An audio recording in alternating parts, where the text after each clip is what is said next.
Impact TV meeting taviri ba khoi pumno mapu aham maktada tenjing pukhram mamna ikokna no khoramjari ngasi Impact TV gi khangmini si Manipur da mayam ga thengna hanjagdori ba aduguma resource person asidi koigi Manipur gi yamna maming leiraba isai mayek ibagi lamda lyricist moina living legend oina lehogdori ba adugumba pabung elnandala roini pabung bu Impact TV mai kai de aham maktada taram nokchari ba ina so yengbiri ba khuding makpu ikok no khoramjari mayam panam pu taram oksari wari di am nungai gadori haibam de ai adum khangjare ngasai pabung adum wari khara sanaba matam da ado ahal mamukta pabung adom da chathadringai mangjona na khoi gi pabung gi matang da khoi gi pabung se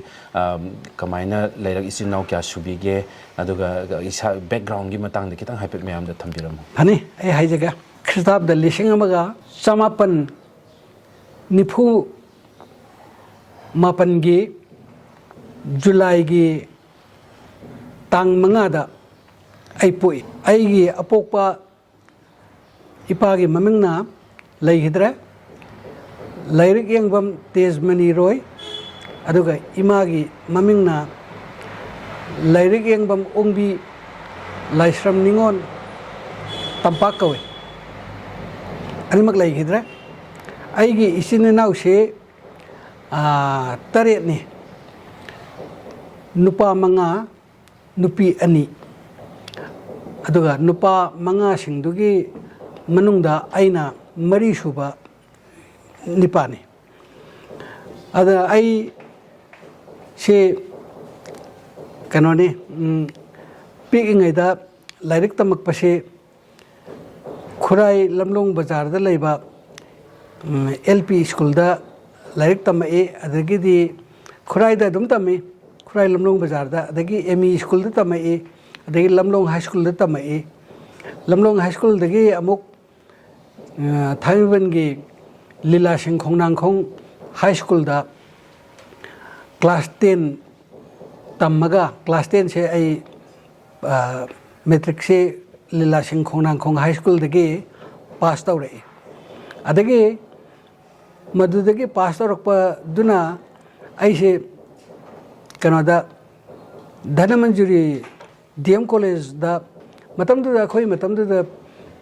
hajike 11 12 kind tawba se leite class ama lerame PC tamae PC tamma matam se da madu 1970 adai da aise PC car ga 1975 da BA pass tawdna aise admai tawna tawdagi akhoi planning and development authority office haina autonomous body oiba PDA da aise thabak change thabak chang base ai ngai matamdu paisa pidragadi thabak phangba waba matamne adai de paisa mari su tingidra kamai tagda khoigi UP dagi IS officer ama lerame mai maming PK Brahma kawe matamdu Manipur da chief minister se kanoge khoi Alimuddin oi Alimuddin na khoi PDA gi chairman su oiba ada ngasai gi kanosina PK Brahma sina interview ma lawe interview sida interview se kari post ki kanoge LDC gi post ada ai se interview se yam phasana khumme matam da mana hangba question se ai ngonda hang ai ningsingi karmai hange bo na Manipur gi wangda krai chatlu re aina ngonda hange PK Brahma sina ada aina ai matam da Manipur gi wang se kaya chatri adai da chatabdu da aina kaya su chatri aina highway da mana adu Manipur gi mafam kai da chatlure aina as Manipur gi mafam yam chatle da kana Moirang da Churchanpur da Ukhrul da Manipur gi chatab leitre ena hai adu phare nang Moirang da chatlu da Moirang da kari lai sini ada aina masi mane mai se kainom ni se na aina khan Moirang da INA gi memorial hall nei hairure ꯑꯗꯨꯗꯒꯤꯗꯤ ꯃꯥꯅ ꯑꯗꯨꯗꯤ ꯑꯩꯅ memorial ꯍꯣꯜꯁꯤ ꯀꯔꯤꯒꯤꯗꯃꯛꯇ ꯃꯣꯏꯔꯥꯡꯗ ꯊꯝꯃꯤꯕꯅꯣ ꯍꯥꯏ ꯑꯗꯒꯤꯗꯤ ꯑꯩꯅ ꯃꯗꯨꯗꯤ ꯕ꯭ꯔꯤꯇꯤꯁꯀꯤ ꯃꯈꯨꯠꯇꯒꯤ ꯅꯤꯡꯇꯝꯕ ꯐꯪꯅꯕꯒꯤꯗꯃꯛꯇ ꯅꯦꯇꯥꯖꯤ ꯁꯨꯚꯥꯁ ꯆꯟꯗ꯭ꯔ ꯕꯣꯁꯅ ꯃꯥꯒꯤ INAꯒꯤ ꯂꯥꯟꯃꯤꯁꯤ ꯁꯦꯝꯃꯒ ꯃꯅꯤꯄꯨꯔꯗ ꯕ꯭ꯔꯤꯇꯤꯁꯀꯤ ꯃꯊꯛꯇ ꯂꯥꯟ ꯇꯥꯔꯛꯄꯗ ꯃꯅꯤꯄꯨꯔꯗ ꯃꯥꯅ 이한 한바 플렉 징갓키바 ꯃꯐꯝꯅꯤ ꯑꯗꯨꯒꯤ ꯃꯦꯃꯣꯔꯤꯌꯦꯜꯒꯤꯗꯃꯛꯇ ꯌꯥꯝ ꯐꯖꯅ ꯄꯥꯎꯡꯅꯁꯨ ꯑꯗꯨꯝ ꯀꯩꯅꯣꯒꯤ ꯍꯥꯏꯗꯤ ꯌꯥꯝ ꯈꯪꯅ ꯍꯪꯉꯤꯕꯗꯨꯅ ꯇꯥꯅꯤꯡꯉꯤꯗꯣ ꯀꯔꯤꯅꯣ ꯈꯪꯅ ꯀꯣ ꯌꯥꯝ ꯐꯖꯅ ꯈꯨꯝꯕꯤꯈ꯭ꯔꯦ ꯈꯨꯝꯃꯦ ꯑꯗꯩꯗ ꯑꯗꯨꯒꯤꯗꯃꯛꯇ ꯊꯝꯃꯤꯕꯅꯤ ꯍꯥꯏꯗ ꯐꯔꯦ ꯌꯦꯁ ꯌꯥꯔꯦ ꯌꯨ ꯀꯦꯟ ꯒꯣ ꯍꯥꯏꯅ ꯍꯥꯏꯔꯛꯑꯦ ꯑꯗꯒꯤꯗꯤ ꯑꯩꯁꯦ ꯁꯦꯇꯤꯁꯐꯥꯏ ꯑꯗꯨꯝ ꯃꯣꯏꯅ ꯑꯗꯨꯝ ꯄꯥꯝꯈ꯭ꯔꯦꯕ ꯑꯗꯒꯤ ꯑꯩꯁꯦ ꯀꯩꯅꯣꯗ ꯑꯗꯨꯝ ꯑꯩꯁꯦ ꯊꯣꯛꯂꯛꯑꯒ ꯁꯨꯝ ꯐꯝꯅ ꯂꯩꯔꯦ ꯐꯝ ꯂꯩꯔꯒ PK ꯕꯔꯃꯥꯁꯤꯅ ꯄꯨꯔꯥ ꯆꯦꯟꯊꯣꯔꯛꯑꯒ ꯀꯔꯤ ꯍꯥꯏꯒꯦꯕꯨ ꯅꯣꯏ ꯃꯌꯥꯝ ꯆꯠꯈꯤꯅꯨ ꯀꯩꯅꯣ ꯑꯩ ꯍꯧꯖꯤꯛꯃꯛ ꯑꯩ ꯏꯟꯇꯔꯚ꯭ꯌꯨꯁꯤꯒꯤ ꯔꯤꯖꯜ ꯑꯥꯎꯠ ꯑꯣꯏꯅꯤ ꯍꯥꯏꯔꯦꯕ ꯑꯗꯒꯤ ꯔꯤꯖꯜ ꯑꯥꯎꯠ ꯑꯣꯏꯅꯤꯅ ꯍꯥꯏꯁꯤꯗ ꯑꯩꯁꯦ ꯐꯝ ꯂꯩꯔꯦ ꯑꯗꯒꯤ ꯐꯝ ꯂꯩꯔꯀꯥꯟꯁꯤꯗ ꯂꯤꯁ ꯃꯤ 5 ꯈꯛꯀꯤ ꯂꯤꯁ ꯑꯃ ꯊꯣꯛꯂꯛꯑꯒ ꯐꯛꯂꯥꯡꯗ ꯅꯣꯇꯤꯁ ꯕꯣꯔꯗꯇ ꯊꯦꯠꯂꯦ ꯑꯗꯩ ꯑꯩ ꯌꯦꯡꯀꯥꯟꯗ ꯑꯩꯅ ꯃꯤ 5ꯗꯨꯒꯤ ꯃꯅꯨꯡꯗ ꯑꯩꯁꯦ ꯂꯥꯁ ꯑꯣꯏꯔꯝꯃꯦ ꯃꯤ ꯀꯌꯥꯗꯤ ꯏꯟꯇꯔꯚ꯭ꯌꯨ ꯇꯧꯈꯤꯕ ꯑꯣꯏꯒꯦ ꯃꯤ 55 ꯃꯤ 55ꯗ 5 ꯈꯛ ꯈꯟꯕ ꯃꯤ 55ꯗ 5 ꯈꯜꯂꯦ ꯑꯗꯨꯒ 5ꯗꯨꯗ ꯑꯩꯅ 5 ꯑꯣꯏꯔꯦ ꯑꯗꯒꯤ 5 ꯑꯣꯏꯁꯤꯗ ꯑꯗꯒꯤ ꯑꯃꯨꯛ PK ꯕꯔꯃꯥꯁꯤꯅ ꯀꯔꯤ ꯍꯥꯏꯒꯦꯕꯨ ꯅꯣꯏ 5ꯃꯨꯛ ꯆꯠꯈꯤꯅꯨ ꯇꯥꯏꯞ ꯔꯥꯏꯇꯤꯡ ꯇꯦꯁ ꯇꯧꯈꯤꯅꯤ ꯍꯥꯏꯔꯦ ꯄꯥꯕꯨꯡ ꯑꯩꯅ ꯁꯨꯝ ꯇꯥꯖꯕꯗꯀꯣ ꯄꯥꯕꯨꯡꯁꯦ ꯍꯥꯟꯅ ꯊꯕꯛꯁꯦ ꯆꯪꯖꯒꯦ ꯃꯃꯥꯡꯗ ꯇꯥꯏꯞ ꯔꯥꯏꯇꯔꯒꯤ ꯏꯟꯁꯇ꯭ꯔꯛꯇꯔ ꯑꯣꯏꯅꯁꯨ ꯂꯩꯔꯝꯃꯦ ꯑꯗꯨꯒ ꯏꯟꯁꯇ꯭ꯔꯛꯇꯔ ꯑꯣꯏꯕꯁꯤꯗ ꯑꯩꯁꯦ ꯇꯥꯏꯞꯇꯨ ꯇꯝꯕꯤꯕꯅꯤꯅ ꯈꯨꯠꯁꯦ ꯌꯥꯝ ꯆꯠꯂꯦꯕ ꯑꯗꯒꯤ ꯃꯇꯝꯗꯨꯗ ꯋꯥꯔꯗ ꯄꯥꯔ ꯃꯤꯅꯤꯠꯁꯦ ꯑꯩ 75 ꯐꯨꯏꯌꯦꯕ ꯄꯔ ꯃꯤꯅꯤꯠ 75 ꯋꯥꯔꯗ ꯄꯥꯔ ꯃꯤꯅꯤꯠꯇ ꯑꯗꯩꯗ ꯑꯩꯈꯣꯏ 5ꯁꯤ ꯏꯟꯇꯔꯚ꯭ꯌꯨ ꯇꯧꯔꯦ ꯏꯟꯇꯔꯚ꯭ꯌꯨ ꯇꯧꯕꯁꯤꯗ ꯂꯥꯏꯕꯛ ꯊꯤꯗꯅ ꯑꯩꯁꯦ ꯑꯩꯉꯣꯟꯗ ꯄꯤꯔꯛꯏꯕ ꯇꯥꯏꯞ ꯔꯥꯏꯇꯔꯁꯦ ꯇꯦꯕꯜ ꯑꯋꯥꯡꯕ ꯑꯃꯗ ꯄꯤꯁꯜꯂꯛꯇꯅ ꯑꯩꯁꯦ ꯁꯨꯃꯥꯏꯅ ꯀꯔꯤ ꯍꯥꯏꯅꯤ ꯒꯥꯔꯤ ꯊꯧꯕꯗꯧꯅ ꯇꯧꯔꯦꯕ ꯑꯗꯒꯤꯗꯤ ꯑꯁ ꯃꯁꯤꯗꯤ ꯌꯥꯄꯣꯟꯇꯦꯅ ꯑꯩꯅ ꯀꯃꯥꯏꯅ ꯇꯧꯅ ꯇꯧꯔꯤꯁꯤꯗꯤ ꯑꯗꯩ ꯆꯧꯀ꯭ꯔꯤ ꯑꯋꯥꯡꯕ ꯄꯤꯌꯨ ꯇꯦꯕꯜꯁꯦ ꯈꯔ ꯅꯦꯝꯊꯍꯟꯕꯤꯌꯨ ꯍꯥꯏꯕꯒꯤ ꯃꯇꯝꯗꯣ ꯂꯩꯇ꯭ꯔꯦ ꯁꯣꯝꯗꯗꯤ ꯁ꯭ꯇꯣꯞ ꯋꯥꯁ ꯄꯥꯏꯔꯒ ꯉꯥꯏ ꯂꯩꯔꯦ ꯑꯗꯒꯤꯗꯤ ꯑꯩꯅ ꯃꯁꯤꯗꯤ ꯀꯥꯟꯅꯄꯣꯟꯇꯦꯅ ꯑꯩ ꯇꯥꯏꯞ ꯔꯥꯏꯇꯔꯒꯤ ꯃꯈꯨꯝꯁꯦ ꯁꯠ ꯂꯧꯊꯣꯛꯑꯦꯕ ꯇꯥꯏꯞ ꯔꯥꯏꯇꯔꯒꯤ ꯃꯈꯨꯝ ꯄꯥꯜꯂꯦꯕꯀꯣ ꯄꯥꯟꯕ ꯂꯧꯊꯣꯛꯑꯒ ꯑꯩꯅ ꯇꯥꯏꯞ ꯔꯥꯏꯇꯔꯁꯤ ꯆꯧꯀ꯭ꯔꯤꯗ ꯊꯥꯖꯤꯜꯂꯒ ꯇꯥꯏꯞ ꯔꯥꯏꯇꯔ ꯃꯈꯨꯝꯁꯤꯗ ꯐꯝꯃꯒ ꯑꯩꯁꯦ ꯆꯞ ꯆꯥꯅ ꯇꯥꯍꯜꯂꯒ ꯑꯩꯁꯦ ꯇꯥꯏꯞ ꯔꯥꯏꯇꯔꯁꯤ ꯊꯤꯜꯂꯦꯕ ꯑꯗꯒꯤ ꯃꯣꯏ ꯂꯩꯔꯤꯕ ꯃꯌꯥꯝꯁꯦ ꯏꯟꯇꯔꯚ꯭ꯌꯨ ꯑꯃꯨꯛꯇ ꯌꯥꯎꯔꯛꯇ꯭ꯔꯕꯖꯥꯠꯅꯤ ꯑꯩꯗꯤ ꯊꯕꯛꯁꯦ ꯐꯪꯅꯕ ꯍꯣꯠꯅꯕꯗ ꯑꯩꯈꯣꯏ ꯏꯃꯨꯡ ꯃꯅꯨꯡꯒꯤ ꯁꯦꯟ ꯊꯨꯝꯒꯤ ꯐꯤꯕꯝꯁꯤ ꯐꯠꯇꯕꯅꯤ나 ꯑꯩ ꯁꯤꯝꯇꯪ ꯊꯕꯛ ꯇꯧꯔꯗꯤꯅ ꯀꯟꯅ ꯂꯩꯕ ꯃꯇꯝ ꯑꯣꯏꯅ ꯊꯣꯛꯄꯗ ꯑꯩꯁꯦ ꯏꯟꯇꯔꯚ꯭ꯌꯨꯁꯦ ꯃꯁꯤꯡ ꯅꯥꯏꯗꯅ ꯌꯥꯎꯔꯛꯑꯦ ꯑꯗ ꯃꯁꯤꯡ ꯅꯥꯏꯗꯅ ꯌꯥꯎꯔꯛꯄꯁꯤꯅ ꯃꯣꯏꯗꯤ ꯀꯌꯥꯁꯨ ꯑꯦꯛꯁꯄꯤꯔꯤꯌꯦꯟꯁ ꯂꯩꯇꯕꯖꯥꯠꯅꯤ ꯇꯦꯟꯈ꯭ꯔꯕ ꯄꯦꯁꯦꯖ ꯃꯆꯥꯗꯨ ꯐꯨꯕ ꯃꯇꯝꯗ ꯃꯣꯏꯗꯤ ꯂꯣꯏꯔꯕꯅꯤꯅ ꯂꯦꯞ ꯂꯩꯊꯣꯛꯈ꯭ꯔꯦꯕ ꯑꯗ ꯑꯩꯗꯤ ꯑꯣꯟꯅ ꯐꯨꯔꯦꯕ ꯑꯣꯟꯅ ꯐꯨꯔꯦ ꯑꯗ ꯑꯗꯨꯝ ꯃꯣꯏꯒꯤ ꯁ꯭ꯇꯣꯞ ꯋꯥꯁꯇꯨꯅ ꯍꯦꯛ ꯅꯝꯗ꯭ꯔꯤ ꯐꯥꯎꯕ ꯑꯩ ꯇꯥꯏꯞ ꯔꯥꯏꯇꯔꯁꯤ ꯐꯨꯔ ꯂꯩꯔꯀꯥꯟꯁꯤꯗ ꯈꯨꯗꯛꯇ ꯔꯤꯖꯜ ꯑꯥꯎꯠ ꯑꯣꯏꯔꯦ ꯑꯗꯨꯁꯨ ꯑꯩ ꯄꯥꯁ ꯇꯧꯔꯦꯕ ꯑꯗꯒꯤ ꯄꯥꯁ ꯇꯧ ꯑꯩ ꯈꯜꯂꯦ ꯑꯁ ꯑꯩ ꯀꯣꯛꯆꯧꯕꯤ ꯀꯥꯏꯌꯦ ꯀꯔꯤ ꯅꯨꯡꯉꯥꯏꯕꯅ ꯑꯩ ꯍꯥꯏꯐꯝ ꯈꯪꯗꯦ ꯃꯔꯝꯗꯤ ꯄꯥꯕꯨꯡ ꯉꯁꯥꯏꯒꯤ ꯌꯥꯝꯅ ꯁꯦꯜ ꯇꯤꯡꯅ ꯊꯕꯛ ꯆꯪꯅꯕ ꯃꯇꯝꯗꯨꯗ ꯌꯥꯝꯅ ꯄꯩꯁꯥ ꯃꯔꯤ ꯇꯤꯡꯗꯕꯤꯗ ꯈꯨꯗꯛꯇꯁꯨ ꯑꯗꯨꯝ ꯍꯥꯏꯗꯣꯛꯄꯤꯔꯛꯄꯗꯣ ꯈꯨꯗꯛꯇꯨꯗ ꯍꯥꯏꯗꯣꯛꯄꯗꯣ ꯃꯗꯨꯒꯤ PK ꯕꯔꯃꯥ ꯍꯥꯏꯕꯁꯤꯕꯨ ꯃꯥꯅ ꯀꯔꯤ ꯍꯥꯏꯅꯤ ꯆꯤꯡꯈꯠꯄꯤꯔꯝꯕ ꯍꯥꯏꯇꯥꯔꯦ ꯄꯥꯕꯨꯡ ꯌꯥꯝ ꯅꯨꯡꯉꯥꯏ ꯉꯁꯥꯏꯒꯤ ꯊꯕꯛꯁꯤꯁꯨ ꯌꯥꯝ ꯅꯨꯡꯉꯥꯏꯅ ꯈꯟꯕꯤꯔꯒ ꯑꯗꯨꯃꯛ ꯍꯧꯖꯤꯛꯀꯤ ꯂꯥꯏꯕꯛ ꯌꯥꯝ ꯐꯈꯤꯕ ꯍꯥꯏꯇꯥꯔꯦꯀꯣ ꯍꯥꯟꯅ ꯂꯩꯔꯤꯕ ꯐꯤꯕꯝꯗꯨꯗꯒꯤ ꯑꯗꯣ ꯃꯔꯛ ꯊꯠꯅ ꯑꯩꯈꯣꯏ ꯉꯁꯤ ꯂꯧꯖꯔꯤꯕ ꯏꯟꯇꯔꯚ꯭ꯌꯨꯁꯦ ꯑꯩꯈꯣꯏꯒꯤ ꯄꯥꯕꯨꯡꯒꯤ ꯃꯌꯨꯝꯗ ꯑꯃꯨꯛ ꯑꯩꯈꯣꯏꯅ ꯂꯥꯛꯆꯔꯒ ꯅꯝꯕ ꯑꯣꯏꯕꯅꯤꯅ ꯑꯀꯣꯏꯕꯗꯒꯤ ꯃꯈꯣꯟ ꯑꯗꯒꯤ ꯅꯣꯏꯁ ꯇꯥꯔꯛꯄꯁꯤꯡ ꯌꯦꯡꯕꯤꯔꯤꯕ ꯈ꯭ꯋꯥꯏ ꯄꯨꯝꯅꯃꯛꯅ ꯉꯥꯛꯄꯤꯒꯅꯤꯅ ꯈꯜꯂꯤ ꯄꯥꯕꯨꯡ ꯌꯥꯝ ꯐꯖꯅ ꯍꯧꯖꯤꯛ ꯄꯥꯕꯨꯡ ꯀꯃꯥꯏꯅ ꯊꯕꯛ ꯐꯪꯉꯛꯈꯤꯕꯒꯤ ꯋꯥꯔꯤ ꯑꯃ ꯑꯩꯈꯣꯏ ꯃꯌꯥꯝ ꯄꯨꯟꯅ ꯇꯥꯃꯤꯟꯅꯔꯦ ꯑꯗꯣ ꯄꯥꯕꯨꯡꯒꯤ ꯍꯥꯟꯅ ꯊꯕꯛꯁꯦ ꯐꯪꯗ꯭ꯔꯤꯉꯩ ꯃꯃꯥꯡꯗ ꯄꯥꯕꯨꯡꯁꯦ ꯗꯨꯀꯥꯟ ꯐꯝꯕꯒ ꯌꯥꯎꯔꯝꯕ ꯑꯗꯒꯤ ꯑꯩꯈꯣꯏꯒꯤ ꯏꯃꯨꯡꯁꯤ ꯀꯃꯥꯏꯅ ꯀꯩꯅꯣ ꯇꯧꯕ ꯑꯗꯨꯒꯤ ꯋꯥꯔꯤꯗꯨꯁꯨ ꯃꯇꯦꯛ ꯑꯃꯇꯪ ꯑꯩꯅ ꯇꯧꯔꯛꯇꯕ ꯊꯕꯛ ꯂꯩꯇꯦ ꯊꯕꯛꯁꯦ ꯑꯩꯈꯣꯏ ꯏꯃꯨꯡꯁꯤ ꯁꯦꯟ ꯊꯨꯝꯒꯤ ꯐꯤꯕꯝꯁꯤ ꯌꯥꯝ ꯋꯥꯏ ꯑꯩꯈꯣꯏꯒꯤ ꯏꯃꯥꯗꯨꯅ ꯀꯩꯊꯦꯜ ꯀꯥꯔꯒ ꯊꯥꯛꯄ ꯑꯣꯏꯅ ꯇꯧꯗꯅ ꯑꯗꯨꯅ ꯏꯃꯥꯒꯤ ꯑꯋꯥꯕꯁꯦ ꯎꯕꯗ ꯑꯩꯁꯦ ꯃꯇꯦꯡ ꯈꯤꯇꯪꯗꯤ ꯄꯥꯡꯉꯒꯗꯤ ꯏꯃꯥꯁꯤ ꯈꯤꯇꯪꯗꯤ ꯅꯨꯡꯉꯥꯏꯅꯦꯅ ꯑꯩ ꯋꯥꯈꯜꯁꯦ ꯈꯜꯂꯦ ꯑꯗꯒꯤꯗꯤ ꯀꯣꯂꯦꯖ ꯃꯇꯨꯡꯗ ꯑꯣꯏꯗꯣꯏꯔꯥ ꯄꯥꯕꯨꯡ ꯅꯠꯇ꯭ꯔꯒ ꯀꯣꯂꯦꯖ ꯇꯝꯅꯅꯤ ꯇꯝꯅ ꯑꯗꯒꯤ ꯑꯩꯈꯣꯏꯒꯤ ꯖꯨꯒꯥꯂꯤ ꯁꯨꯕ ꯒꯥꯏꯗꯣ ꯍꯣꯏ ꯃꯗꯨ ꯆꯠꯂꯤ ꯑꯗꯒꯤ ꯑꯩꯈꯣꯏꯒꯤ ꯃꯥ ꯑꯃ ꯏꯃꯥꯒ ꯃꯔꯤ ꯊꯣꯛꯅꯕ ꯃꯥ ꯑꯃ ꯂꯩ ꯃꯈꯣꯏꯒꯤ ꯂꯝ ꯀꯩꯅꯣꯔꯣꯝꯗ ꯁꯒꯣꯃꯥꯡ ꯑꯁꯣꯝꯗ ꯂꯝ ꯂꯩ ꯃꯗꯩꯗ ꯑꯩꯁꯦ ꯂꯋꯥꯏꯗ ꯁꯤꯡ ꯌꯥꯟꯕ ꯆꯠꯂꯤ ꯑꯗꯒꯤ ꯑꯩꯈꯣꯏ ꯃꯥꯃꯁꯤꯡꯗꯨꯒꯤ ꯃꯇꯨꯡ ꯏꯜꯂꯒ ꯊꯣꯡ ꯁꯤꯗꯣꯛꯄ ꯀꯥꯔꯣꯡ ꯀꯥꯏꯗꯨꯗ ꯆꯠꯂꯤ ꯑꯩꯅ ꯇꯧꯔꯛꯇꯕ ꯂꯩꯇꯦ ꯑꯗꯒꯤꯗꯤ ꯑꯩꯁꯦ ꯌꯨ ꯌꯣꯜꯂꯛꯏ ꯌꯨꯁꯤ ꯁꯦꯜꯁꯃꯦꯟꯅꯤ ꯑꯩꯈꯣꯏꯒꯤ ꯐꯣꯔꯦꯟ ꯂꯤꯀꯔꯒꯤ ꯁꯦꯜꯁꯃꯦꯟ ꯑꯣꯏꯔꯛꯏ ꯑꯗꯒꯤ ꯇꯥꯏꯞ ꯔꯥꯏꯇꯔꯒꯤ ꯏꯟꯁꯇ꯭ꯔꯛꯇꯔ ꯑꯣꯏꯔꯛꯏ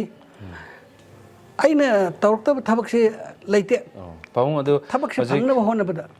ꯄꯥꯕꯨꯡ ꯌꯥꯝ ꯋꯥꯅꯁꯨ ꯍꯧꯕꯤꯔꯛꯑꯦ ꯑꯗꯨ ꯏꯁꯩꯁꯤ ꯉꯁꯥꯏꯒꯤ ꯏꯁꯩꯁꯤ ꯏꯗ꯭ꯔꯤꯉꯩ ꯃꯃꯥꯡꯗ ꯏꯁꯩꯁꯤ ꯇꯝꯕꯗꯒꯤ ꯍꯥꯟꯅ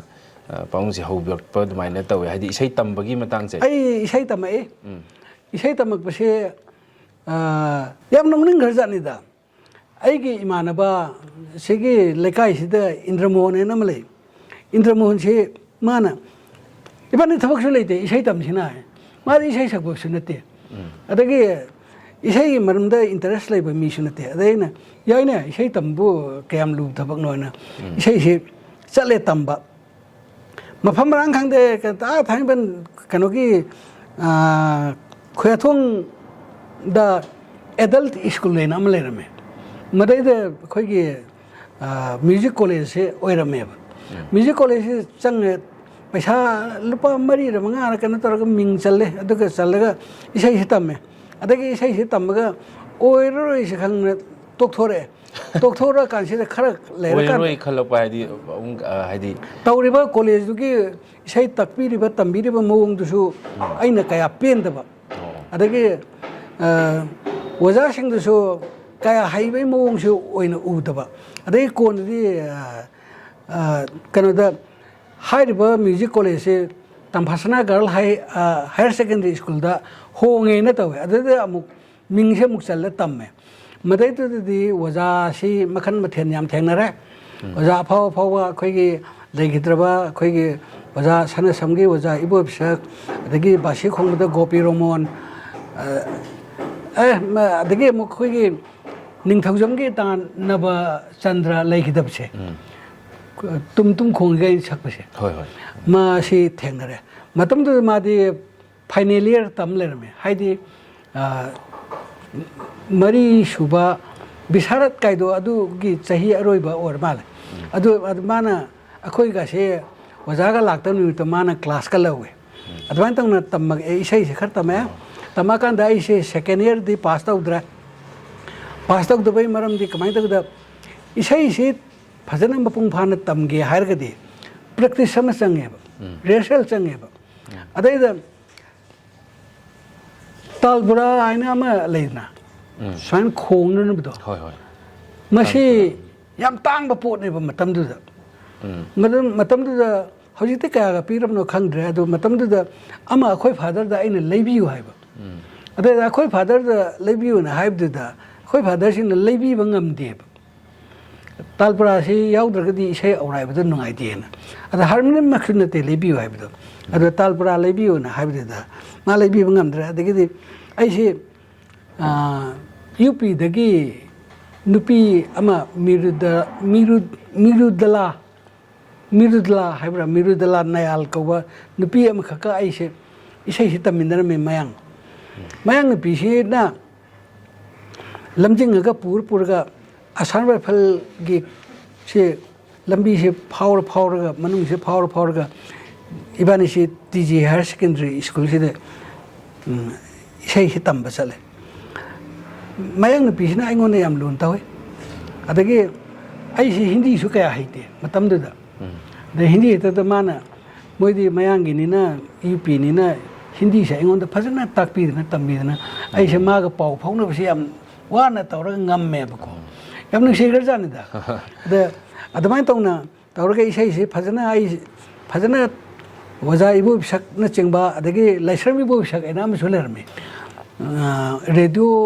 दा थबक तौरमबने ꯑꯗꯣ ꯃꯥ ꯍꯧꯖꯤꯛꯇꯤ ꯂꯩꯈꯤꯗ꯭ꯔꯥ ꯑꯅꯤꯃꯛ ꯂꯩꯈꯤꯗ꯭ꯔꯥ ꯑꯣꯖꯥ ꯏꯕꯣꯁꯛ ꯑꯅꯤꯃꯛ ꯄꯥꯕꯨꯡ ꯑꯗꯨ ꯏꯁꯩ ꯇꯝꯕꯒꯤ ꯂꯝꯁꯦ ꯑꯗꯨꯃꯥꯏꯅ ꯆꯠꯊꯔꯝꯃꯒ ꯍꯧꯖꯤꯛ ꯏꯕꯒꯤ ꯔꯣꯝꯁꯤꯗ ꯑꯣꯏꯅ ꯑꯗꯣꯝꯗꯅꯤ ꯑꯩꯈꯣꯏꯅ ꯌꯥꯝ ꯀꯟꯅ ꯈꯪꯅꯤꯡꯉꯤꯁꯦ ꯏꯕꯒꯤ ꯔꯣꯝꯁꯤꯅ ꯀꯃꯥꯏꯅ ꯑꯣꯟꯁꯤꯜꯂꯛꯈꯤꯕꯅꯣ ꯑꯗꯨꯒ ꯀꯃꯥꯏꯅ ꯈꯣꯡꯗꯥꯕꯤꯔꯛꯈꯤꯕꯅꯣ ꯍꯥꯏꯕꯗꯨꯃ ꯑꯩꯅ ꯏꯁꯩ ꯏꯕꯒꯤ ꯃꯔꯝꯁꯦ ꯑꯩꯒꯤꯁꯨ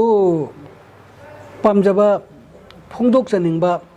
ꯑꯗꯨꯒ ꯃꯌꯥꯝꯅ ꯏꯔꯛꯏꯕꯗꯨꯗꯒꯤ ꯑꯩꯅꯁꯨ ꯈꯤꯇꯪ ꯍꯦꯟꯅ ꯃꯣꯏ ꯇꯧꯔꯤꯁꯤ ꯈꯤꯇꯪꯗꯤ ꯐꯖꯕꯗꯤ ꯋꯥꯠꯂꯦ ꯑꯗꯣ ꯑꯩꯅ ꯁꯨꯃꯥꯏꯅ ꯇꯧꯅ ꯑꯃ ꯏꯔꯒꯗꯤ ꯄꯦꯟꯈꯤꯗꯕꯒꯤ ꯃꯌꯥꯝꯅ ꯇꯧꯔꯤꯁꯤꯗ ꯁꯤꯒꯨꯝꯕ ꯁ꯭ꯇꯥꯏꯜꯁꯤꯗ ꯑꯃ ꯁꯛꯍꯜꯂꯒꯗꯤ ꯁꯤꯒꯨꯝꯕ ꯃꯑꯣꯡꯁꯤꯗ ꯏꯁꯩꯁꯤ ꯑꯃ ꯏꯔꯒꯗꯤ ꯃꯁꯤ ꯈꯔ ꯃꯌꯥꯝꯁꯤꯗ ꯇꯥꯅꯤꯡꯒꯗ꯭ꯔꯥ ꯃꯌꯥꯝꯁꯤꯗ ꯑꯗꯨꯒ ꯑꯩꯈꯣꯏꯒꯤ ꯏꯁꯩꯒꯤ ꯑꯙꯨꯅꯤꯛ ꯍꯥꯏꯔꯤꯕ ꯃꯇꯝ ꯏꯁꯩ ꯍꯥꯏꯔꯤꯁꯦ ꯃꯇꯝꯗ ꯑꯙꯨꯅꯤꯛ ꯀꯧꯅꯔꯝꯃꯦꯕꯀꯣ ꯑꯗ ꯃꯇꯝ ꯏꯁꯩꯁꯤꯗ ꯈꯔ ꯑꯩꯒꯤꯁꯨ ꯀꯟꯇ꯭ꯔꯤꯕ꯭ꯌꯨꯁꯟ ꯑꯃꯈꯛ ꯍꯥꯞꯆꯤꯟꯕ ꯌꯥꯒꯗ꯭ꯔꯥ ꯀꯥꯏꯅ ꯈꯜꯂꯨꯕꯗꯒꯤ ꯏꯁꯩꯁꯤ ꯏꯕꯅꯤ ꯑꯅꯧꯕ ꯃꯍꯥꯎ ꯑꯃ ꯑꯅꯧꯕ ꯃꯥꯌꯣꯟ ꯑꯃ ꯍꯣꯏ ꯄꯨꯔꯛꯅꯕ ꯍꯣꯏ ꯄꯥꯕꯨꯡꯅ ꯍꯣꯠꯅꯈꯤꯕ ꯑꯗꯨꯗ ꯄꯥꯕꯨꯡꯒꯤ ꯑꯍꯥꯟꯕ ꯏꯁꯩꯁꯦ ꯑꯩꯈꯣꯏꯒꯤ ꯑꯣꯖꯥ ꯁꯅꯥꯇꯣꯟ ꯃꯌꯥꯝꯅꯁꯨ ꯌꯥꯝꯅ ꯈꯪꯅꯔꯤꯕ ꯑꯗꯨꯒ ꯂꯦꯖꯦꯟꯗꯔꯤ ꯁꯤꯡꯒꯔ ꯑꯃꯁꯨ ꯑꯣꯏꯔꯤꯅꯤ ꯃꯁꯥꯃꯛꯁꯨ ꯑꯗꯨ ꯍꯣꯏ ꯍꯣꯏ ꯃꯥꯅꯒ ꯍꯥꯟꯅ ꯁꯛꯏꯁꯤꯅ ꯀꯃꯥꯏꯅ ꯄꯥꯕꯨꯡ ꯀꯃꯥꯏꯅ ꯈꯪꯅꯕꯤꯈꯤꯕꯅꯣ ꯑꯗꯨꯒ ꯃꯁꯤ ꯃꯗꯨꯒꯤ ꯃꯇꯥꯡꯗ ꯑꯩ ꯂꯤꯖꯒꯦ ꯑꯩꯁꯦ ꯀꯣꯂꯦꯖ ꯇꯝꯃꯦ ꯀꯣꯂꯦꯖ ꯇꯝꯃꯀꯥꯟꯗ ꯃꯥꯒꯤ ꯃꯅꯥꯎꯅꯨꯄꯥ ꯍꯥꯏꯃꯣ ꯁꯔꯃꯁꯦ ꯑꯩꯈꯛ ꯀꯨꯃꯥꯔꯁꯨ ꯀꯧꯕꯅꯤ ꯑꯗ ꯍꯥꯏꯃꯣꯁꯦ ꯑꯩꯅꯗꯤ ꯀ꯭ꯂꯥꯁ ꯈꯔ ꯍꯥꯜꯂꯦ ꯍꯥꯏꯃꯣꯁꯦ ꯑꯩꯒꯤ ꯏꯈꯥꯒꯤ ꯑꯉꯥꯡꯅꯦ ꯑꯗꯩꯗ ꯑꯩꯈꯣꯏꯁꯦ ꯀꯣꯂꯦꯖ ꯀ꯭ꯂꯥꯁ ꯂꯩꯇꯕ ꯃꯇꯝꯗ ꯑꯩꯈꯣꯏꯒꯤ ꯀꯃꯟ ꯔꯨꯝꯒꯤ ꯃꯃꯥꯡꯗ ꯗꯤ ꯑꯦꯝ ꯀꯣꯂꯦꯖꯀꯤ ꯀꯃꯟ ꯔꯨꯝ ꯃꯃꯥꯡꯗ ꯍꯩꯅꯧ ꯄꯥꯝꯕꯤ ꯑꯆꯧꯕ ꯑꯃ ꯍꯧꯋꯦ ꯃꯁꯤ ꯃꯐꯝꯁꯤꯗ ꯃꯈꯣꯡꯁꯤꯗ ꯑꯩꯈꯣꯏ ꯃꯌꯥꯝꯁꯦ ꯐꯝꯃꯒ ꯂꯥꯡꯅ ꯈꯣꯠꯇꯅ ꯇꯧꯅ ꯀꯣꯂꯦꯖ ꯑꯣꯞ ꯂꯩꯕ ꯃꯇꯝꯗ ꯑꯩꯈꯣꯏ ꯇꯤꯟꯅꯐꯝꯅꯦꯕ ꯃꯁꯤꯗ ꯃꯥꯅ ꯀꯔꯤ ꯍꯥꯏꯒꯦꯕꯨ ꯑꯩꯒꯤ ꯃꯤꯡꯁꯦ ꯃꯇꯝꯗꯨꯗ ꯃꯌꯥꯝꯅ ꯇꯥꯗꯁꯨ ꯀꯧꯗꯦ ꯅꯟꯗꯂꯥꯜꯁꯨ ꯀꯧꯗꯦ ꯀꯔꯤꯝꯇ ꯀꯧꯗꯦ ꯒꯨꯔꯨ ꯀꯧꯋꯦ ꯑꯗ ꯃꯌꯥꯝꯁꯤꯒꯤ ꯂꯤꯗꯔ ꯑꯣꯏꯅ ꯑꯩꯁꯦ ꯀꯔꯤ ꯍꯥꯏꯅꯤ ꯂꯤꯗꯔ ꯍꯥꯏꯗ꯭ꯔꯒ ꯃꯌꯥꯝꯁꯦ ꯇꯤꯟꯅꯕꯒꯤ ꯁꯨꯝ ꯅꯨꯡꯉꯥꯏꯕꯒꯤ ꯑꯩꯅ ꯈꯔ ꯂꯝꯖꯤꯡꯕ ꯒꯥꯏꯅ ꯍꯥꯏꯒꯗ꯭ꯔꯥ ꯑꯗꯨꯃꯥꯏꯅ ꯇꯧ ꯒꯨꯔꯨ ꯀꯧꯔꯤꯁꯤ ꯃꯔꯝꯁꯦ ꯑꯗꯩꯗ ꯒꯨꯔꯨ ꯑꯩ ꯚꯣꯠ ꯂꯦꯞꯀꯦꯅ ꯀꯔꯤꯒꯤ ꯚꯣꯠ ꯂꯦꯞꯇꯣꯏꯅꯣ ꯃ꯭ꯌꯨꯖꯤꯛꯀꯤ ꯚꯣꯠ ꯂꯦꯞꯀꯦꯅ ꯂꯦꯞꯄꯨꯅ ꯅꯪ ꯏꯁꯩꯁꯨ ꯍꯩ ꯑꯗꯩ ꯅꯣꯏ ꯑꯌꯥꯝꯕꯁꯨ ꯂꯩ ꯂꯦꯞꯄꯨ ꯑꯗꯨꯏꯗꯤ ꯏꯁꯩꯁꯦ ꯏꯁꯩꯒꯤ ꯃ꯭ꯌꯨꯖꯤꯛꯀꯤ ꯁꯦꯀ꯭ꯔꯦꯇꯔꯤꯁꯦ ꯑꯩ ꯂꯦꯞꯄꯒꯦ ꯂꯦꯞꯄꯣ ꯍꯥꯏꯅ ꯇꯧ ꯑꯩꯈꯣꯏ ꯃꯌꯥꯝ ꯁꯞꯄꯣꯔꯠ ꯇꯧꯔꯦ ꯃꯥꯁꯦ ꯑꯩꯈꯣꯏ ꯇꯤꯟꯅꯔꯤꯕ ꯃꯌꯥꯝꯁꯦ ꯑꯗꯒꯤꯗꯤ ꯒꯨꯔꯨ ꯏꯁꯩ ꯃꯌꯦꯛ ꯑꯃ ꯏꯌꯨ ꯑꯗꯨꯒ ꯑꯩꯈꯣꯏ ꯇꯥꯇꯣꯟꯗ ꯁꯨꯔ ꯄꯥꯜꯍꯜꯂꯒ ꯑꯩ ꯃ꯭ꯌꯨꯖꯤꯛꯀꯤ ꯃꯇꯝꯗꯨꯗ ꯏꯁꯩ ꯁꯛꯑꯒ ꯚꯣꯠ ꯈꯣꯝꯕꯁꯦ ꯆꯠꯅꯔꯝꯃꯦꯕ ꯑꯗꯩꯗ ꯀ꯭ꯂꯥꯁꯇ ꯆꯪꯉꯒ ꯏꯁꯩ ꯁꯛꯑꯒ ꯃ꯭ꯌꯨꯖꯤꯛꯀꯤ ꯚꯣꯠꯁꯦ ꯑꯗꯨꯃꯥꯏꯅ ꯇꯧꯔꯝꯃꯦ ꯑꯗꯩꯗ ꯑꯩꯅ ꯐꯩꯅ ꯏꯁꯩ ꯃꯌꯦꯛ ꯑꯃ ꯏꯒꯦꯅ ꯑꯩꯅ ꯉꯥꯏꯍꯥꯛꯇꯪꯗꯨꯗ ꯑꯩꯈꯣꯏ ꯃꯇꯝꯗꯨꯗ ꯍꯨꯔꯥꯜꯂꯒ ꯆꯨꯔꯨꯞ ꯊꯛꯄꯖꯥꯠꯅꯤ ꯅꯦꯚꯤꯀꯠ ꯀꯥꯏꯁꯦ ꯑꯗꯩꯗ ꯑꯩꯈꯣꯏ ꯍꯨꯔꯥꯜꯂꯒ ꯑꯣꯖꯥꯒ ꯎꯗꯅꯕ ꯃꯇꯝꯗꯨꯗ ꯐ꯭ꯔꯤꯗ ꯑꯣꯖꯥ ꯎꯗꯕ ꯋꯥꯁꯨ ꯅꯠꯇꯦ ꯑꯗꯒꯤ ꯅꯦꯚꯤꯀꯠꯀꯤ ꯃꯈꯨꯝꯁꯤꯗ ꯑꯣꯏꯅ ꯈꯨꯗꯛꯇ ꯋꯥꯈꯟꯗꯣ ꯂꯥꯛꯄꯒꯤꯔ ꯑꯗꯨ ꯈꯨꯗꯛꯇ ꯂꯥꯛꯄꯒꯤ ꯏꯔꯤꯕꯅꯤ ꯑꯗ ꯃꯥꯅ ꯏꯌꯣꯅ ꯍꯦꯛꯇ ꯏꯔꯤꯕꯅꯤ ꯀꯥꯎꯊꯣꯛꯈꯤꯔꯅꯤ ꯑꯗꯒꯤ ꯏꯕꯁꯤꯗ ꯏꯁꯩ ꯃꯌꯦꯛꯇꯨ ꯃꯁꯤꯅ ꯏꯍꯥꯟ ꯍꯥꯟꯅ ꯑꯩꯒꯤ ꯏꯁꯩꯗ ꯑꯩꯒꯥ ꯁꯅꯥꯇꯣꯟꯅ ꯁꯨꯔ ꯄꯥꯜꯂꯒ ꯏꯍꯥꯟ ꯍꯥꯟꯅ ꯁꯛꯄ ꯏꯁꯩꯅꯤ ꯑꯗꯨ ꯏꯁꯩ ꯆꯨꯔꯨꯞꯀꯤ ꯃꯈꯨꯝꯗ ꯏꯈꯤꯕ ꯏꯁꯩꯁꯦ ꯑꯗ ꯏꯁꯩꯁꯤ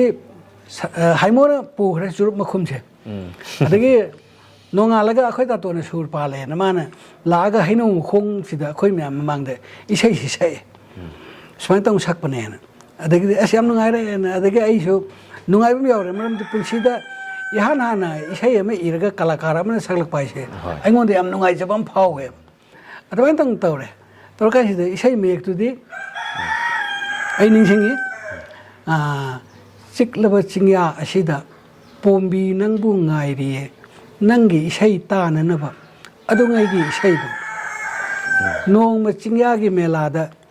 सक्खी थमोइबु सुमतना सुर चामा चामादा सुमाइन तौना हाइबे इसाईने याम फजबा मयेक सो ओइगी पाबुंगसिदा अखोइना खंजनिंगेसि पाबुंगी हौजिक इबगी मोंगसे मयामदगी जो खरा खेतनाना मतमदुदसु ओइरे अदुगा पाबुंग इसाई अमा हौजिक कैनोना पाबुंगी कैनोदुना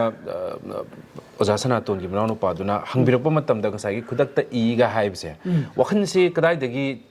ꯆꯤꯡꯖꯤꯟꯕꯤꯒꯦ ꯍꯥꯏꯕꯗꯤ ꯋꯥꯈꯜ ꯏꯁꯩ ꯃꯁꯤꯒꯤ ꯃꯇꯥꯡꯗ ꯏꯒꯦ ꯅꯠꯇ꯭ꯔꯒꯅ ꯃꯁꯤꯒꯤ ꯊꯤꯝꯁꯤꯗ ꯃꯁꯤꯒꯤ ꯐ꯭ꯔꯦꯝꯁꯤꯗ ꯏꯒꯦꯅ ꯍꯥꯏꯕꯁꯤ ꯀꯗꯥꯏꯗꯒꯤ ꯆꯤꯡꯖꯤꯟꯕꯤꯒꯦ ꯃꯁꯤꯒꯤ ꯏꯟꯁꯄꯤꯔꯦꯁꯟꯒꯨꯝꯕꯁꯦ ꯀꯗꯥꯏꯗ ꯂꯥꯛꯄꯤꯒꯦ ꯃꯗꯨꯗꯤ ꯅꯪꯒꯤ ꯋꯥꯍꯪꯗꯨ ꯌꯥꯝ ꯂꯨꯕ ꯈꯨꯝꯕ ꯌꯥꯝ ꯂꯨꯕ ꯋꯥꯍꯪꯅꯤ ꯑꯗꯣ ꯃꯁꯤꯗꯤ ꯄꯨꯛꯅꯤꯡꯗ ꯐꯥꯎꯔꯛꯄ ꯍꯥꯏꯕꯁꯤꯗꯤ ꯍꯦꯛꯇ ꯐꯥꯎꯔꯛꯄ ꯖꯥꯠꯅꯤ ꯑꯗꯨꯒ ꯏꯁꯩ ꯑꯃ ꯏꯕ ꯍꯥꯏꯕꯁꯦ ꯌꯥꯝꯅ ꯑꯀꯛꯅꯕ ꯐ꯭ꯔꯦꯝ ꯑꯃꯒꯤ ꯃꯅꯨꯡꯗ ꯏꯒꯅꯤ ꯍꯥꯏꯅ ꯑꯩꯒꯤ ꯃꯣꯠ ꯑꯣꯏꯅ ꯍꯥꯏꯖꯔꯕꯗ ꯑꯀꯛꯅꯕ ꯐ꯭ꯔꯦꯝ ꯑꯃꯒꯤ ꯃꯅꯨꯡꯗ 이ꯒꯅꯤ ꯀꯩꯒꯤꯅꯣꯗ ꯚꯥꯁ ꯑꯣꯏꯅ ꯏꯔꯒꯗꯤ 이세도 ꯌꯥꯝ ꯁꯥꯡꯅꯦꯕ ꯑꯗ 이세 ꯑꯃ 이바 이세 미닛 mga taragi matamgi 이세 아드닉세 아드마이 땅나 ꯆꯠꯅꯕꯅꯦꯕ ꯑꯗ ꯌꯥꯝ ꯁꯥꯡꯅ 이ꯔꯒꯗꯤ 이세도 노트 palagi 모ongda 노트 이세 어ꯣꯏꯅ 이르ꯔꯒꯗꯤ ꯃꯗꯨ ꯆꯠꯅꯕꯁꯨ ꯅꯨꯡꯉꯥꯏꯔꯔꯣꯏ ꯑꯗꯨꯒ ꯑꯀꯛꯅꯕ 이세 ꯑꯃ 이ꯕ ꯃꯇꯝꯗ ꯑꯩꯒꯤ ꯃꯣꯠ ꯑꯣꯏꯅ ꯍꯥꯏꯖꯕꯗ ꯃꯌꯥꯝꯒꯤꯗꯤ ꯑꯩ ꯈꯪꯗꯦꯀꯣ ꯃꯌꯥꯝꯅ ꯍꯥꯏꯔꯒ ꯅꯪ ꯌꯥꯝ ꯈꯪꯉꯦꯗ ꯍꯩꯔꯦꯗ ꯍꯩꯄꯥ ꯁꯥꯔꯦꯗ ꯀꯥꯏꯅ ꯍꯥꯏꯔꯛꯄꯁꯨ ꯌꯥꯏ ꯑꯗꯣ ꯑꯩꯒꯤ ꯃꯣꯠ ꯑꯣꯏꯅ ꯍꯥꯏꯖ ꯇꯥꯔꯒꯗꯤ ꯏꯁꯩ ꯑꯃ ꯏꯕ ꯍꯥꯏꯕꯁꯦ ꯑꯀꯛꯅꯕ ꯐ꯭ꯔꯦꯝ ꯑꯃꯒꯤ ꯃꯅꯨꯡꯗ ꯏꯒꯗꯕꯅꯤ ꯑꯗꯣ ꯋꯥꯔꯗꯇꯨ ꯏꯀꯣꯅꯣꯃꯤ ꯑꯣꯏꯒꯗꯕꯅꯤ ꯑꯇꯣꯞꯄ ꯑꯍꯦꯟꯕ ꯀꯥꯟꯅꯗꯕ ꯋꯥꯍꯩ ꯋꯥꯇꯥ ꯃꯌꯥꯝ ꯌꯥꯎꯍꯟꯕ ꯅꯨꯡꯉꯥꯏꯇꯦ ꯃꯔꯝꯗꯤ ꯑꯀꯛꯅꯕ ꯃꯇꯝꯒꯤ ꯃꯅꯨꯡꯗ ꯑꯀꯛꯅꯕ ꯃꯇꯝꯒꯤ ꯏꯁꯩ ꯑꯣꯏꯕꯅꯤꯅ ꯋꯥꯀꯣꯏ ꯍꯥꯞꯆꯜꯂꯨꯕ ꯀꯥꯟꯅꯗꯦ ꯇꯦꯜꯂꯕ ꯋꯥꯍꯩ ꯈꯔꯅ ꯌꯥꯝ ꯃꯌꯦꯛ ꯁꯦꯡꯅ ꯀ꯭ꯂꯤꯟ ꯑꯦꯟ ꯀ꯭ꯂꯤꯌꯔ ꯌꯦꯛꯀꯗꯕꯅꯤ ꯈꯨꯗꯝ ꯑꯃ ꯑꯣꯏꯅ ꯑꯩꯒꯤ ꯏꯁꯩ ꯑꯃꯈꯛꯇ ꯑꯩ ꯑꯦꯛꯖꯥꯝꯄꯜ ꯄꯤꯖꯒꯦ ꯅꯣꯡꯃꯇꯪꯗꯤ ꯆꯝꯊꯣꯛꯅꯈꯤꯁꯤ ꯀꯥꯏꯅꯕ ꯇꯥꯔꯕꯁꯨ ꯏꯕꯥꯅꯤ ꯉꯥꯏꯍꯥꯛꯇꯪꯗꯤ ꯎꯅꯔꯝꯈꯤꯁꯤ ꯑꯣꯏꯈꯤꯕ ꯇꯥꯔꯕꯁꯨ ꯑꯔꯣꯏꯕ ꯅꯪꯅ ꯀꯔꯤ ꯈꯟꯈꯤꯕ ꯑꯩꯅ ꯀꯔꯤ ꯂꯥꯟꯈꯤꯕ ꯈꯪꯅꯍꯧꯗꯅ ꯀꯥꯏꯅꯈ꯭ꯔꯕꯗꯤ ꯄꯨꯟꯁꯤ ꯆꯨꯞꯄ ꯁꯥꯎꯅ ꯁꯥꯎꯅ ꯂꯩꯅꯈ꯭ꯔꯅꯤ ꯂꯥꯟꯅ ꯂꯥꯟꯅ ꯂꯧꯅꯈ꯭ꯔꯅꯤ ꯅꯣꯡꯃꯇꯪꯗꯤ ꯆꯝꯊꯣꯛꯅꯈꯤꯁꯤ ꯀꯥꯏꯅꯕ ꯇꯥꯔꯕꯁꯨ ꯏꯕꯥꯅꯤ ꯁꯨꯃꯥꯏꯅ ꯇꯧꯅ ꯃꯁꯩꯗ ꯂꯧꯊꯣꯛꯅꯤꯡꯉꯥꯏ ꯑꯣꯏꯕ ꯋꯥꯍꯩꯁꯤ ꯑꯩ ꯄꯪꯌꯥꯎ ꯌꯥꯎꯗꯕ꯭ꯔꯥ ꯍꯥꯏꯅ ꯈꯜꯂꯤ ꯑꯗꯨꯒ ꯂꯩꯅꯔꯤꯕ ꯃꯤ ꯑꯅꯤꯗꯨꯒꯤ ꯃꯔꯤꯗꯨꯁꯨ ꯑꯗꯨꯒꯤ ꯃꯔꯝꯗꯁꯨ ꯀ꯭ꯂꯤꯟ ꯑꯦꯟ ꯀ꯭ꯂꯤꯌꯔ ꯑꯣꯏꯅ ꯌꯥꯝ ꯃꯌꯦꯛ ꯁꯦꯡꯅ ꯇꯥꯛꯄꯤꯕ ꯌꯦꯛꯂꯕ꯭ꯔꯥ ꯍꯥꯏꯅ ꯑꯩ ꯈꯟꯖꯩ ꯁꯨꯃꯥꯏꯅ ꯇꯧꯅ ꯑꯩ ꯏꯁꯩꯁꯤ ꯏꯕ ꯍꯧꯔꯛꯏ ꯑꯗꯣ ꯄꯥꯕꯨꯡ ꯍꯧꯖꯤꯛꯀꯤ ꯄꯥꯕꯨꯡꯁꯦ ꯏꯁꯩꯁꯨ ꯄꯥꯝꯖꯩ ꯑꯗꯨꯒ ꯏꯁꯩ ꯃꯌꯦꯛꯁꯤꯁꯨ ꯌꯥꯝ ꯐꯖꯅ ꯌꯥꯝ ꯃꯌꯦꯛ ꯆꯨꯝꯅꯁꯨ 이비 ꯑꯗꯨ ꯑꯩꯈꯣꯏꯒꯤ ꯍꯧꯖꯤꯛꯀꯤ ꯄꯥꯕꯨꯡꯅ ꯆꯪꯉꯤꯕ ꯂꯝꯁꯦ ꯏꯁꯩꯁꯦ ꯑꯁꯤ ꯀꯔꯤꯒ ꯆꯥꯡꯗꯝꯅꯕꯤꯕꯒꯦ ꯍꯥꯏꯇꯥꯔꯦ 이세이세 그리게 짱담나게게 하이브 따르게디 아이디 이찬우비가 쩌마네 이세이세 아이는 능시 잡세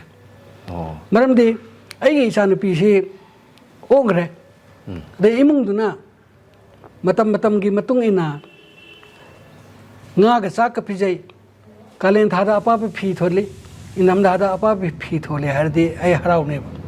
sana sabidna manem boktuna mamang da purga mayam mang da lena chatli hargadi ai harau ne harau roitro aduna te bida magi nupadne yungaro henjalaga nukti sanda hardi ai saune natra aduna ai sei kanagumana sakpige hadna lawbi garaga harmonium की काचिंदा table की मथक्ता नमझन न थंबी तारगदे आई थवाई नुआई रोय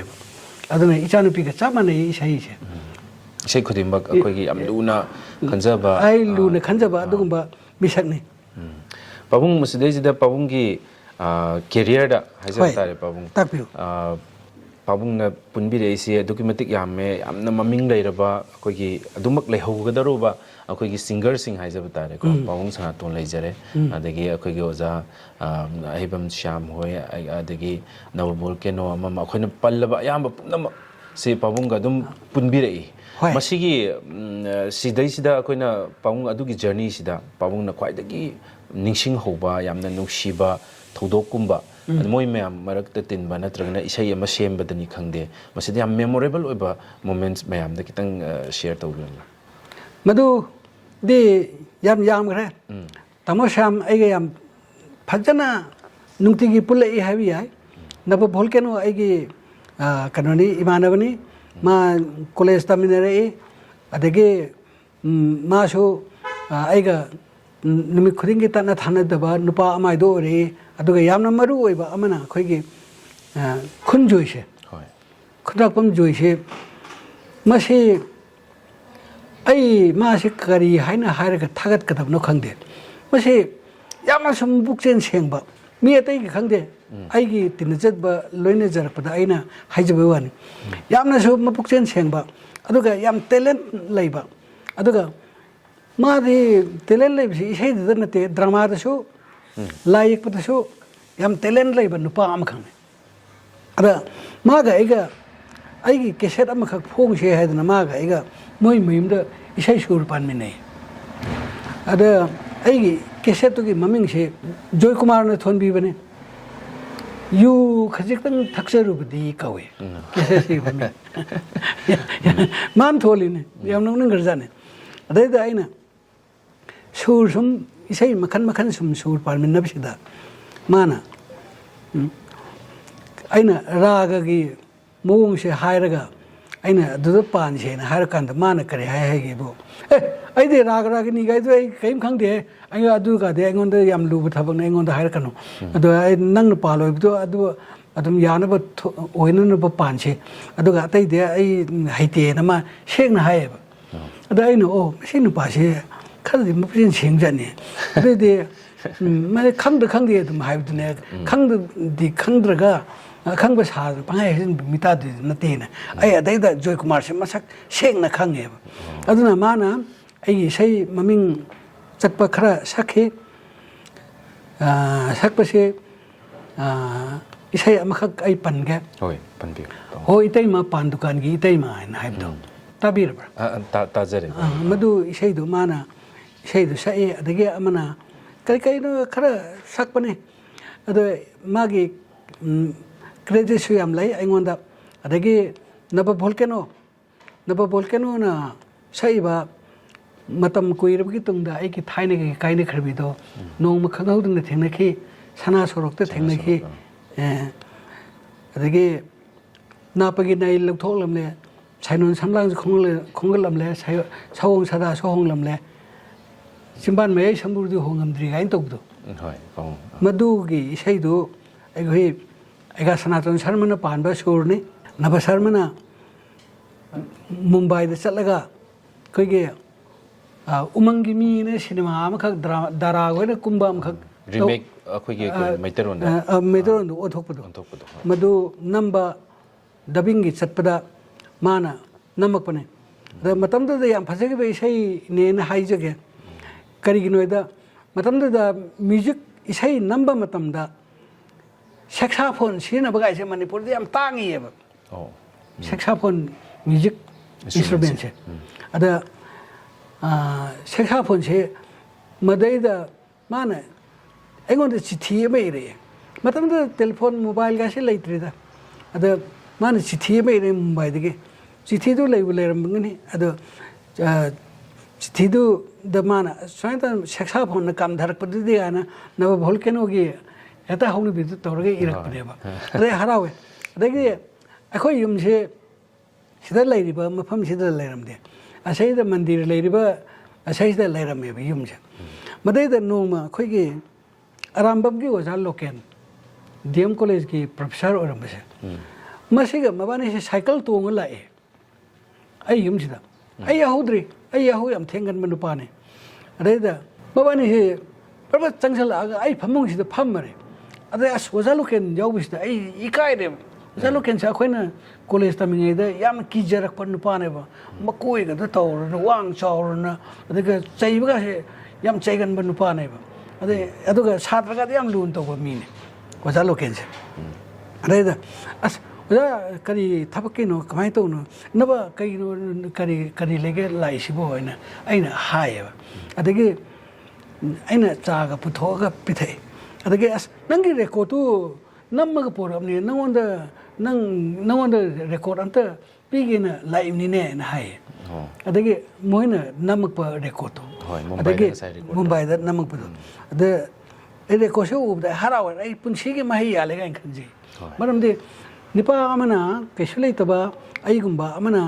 isai kaba kaba ireraka record ama Mumbai daga namaga pubiraga aingonda piba ise sarga khutna lamba phangbam harau jayeba nungai kharjane ade lupa lising yankai pibidagi hena harau hoi yam nungai jayeba mayam nuksiba pabungna yam aduki matik memorable ado record ho ji bau leiri aingonda ado ai khongningai instrument su leite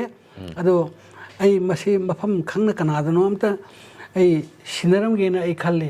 radio da pithoksira natraga atopa kanagumba tv gi karigi leidna channel kana to bisingda moi darkar legade ai pithokena khalle aingonda record ahumari lei yamna maman layerba record ngata oidoni karigumba khoi gi yengbiriba viewers sing gi maraktagi record se pambi bana tagana phajana thamba ngamgani ne khanba lebi ga su babum da dumak kana gadam lergadi hoi lergadi dum haibira poi yagani ne khalle ai pithom gen khalle maram de aingonda khongngai su leitre aduga angang singda madu piruraga museum da thamge mangai re hoi adi khongna baga du leitre ba amta kana su amta leine dre ba admai tong na tawe adagi isai si namna mathang mathang sum tor ko dagi pang se ji aina paning ba sei hai tare kaino akhoi gi maitai nongsa maming tangai re adagi lampe pat ki kombirei ga si masigi journey sina kamai to bi gi ba yamna maming yam leigiba aduga hojik maksu adum mayamna sonariba patriotic oiba kaino mayekta pamna ibikiba ko adugumba isai ni na ina haijaningi masigi journey simtam mase 1975 75 nate 70 gi swai sine ai gi matam yam kanna kare hani khongcha se kan khalek ba matam se 1975 digi ni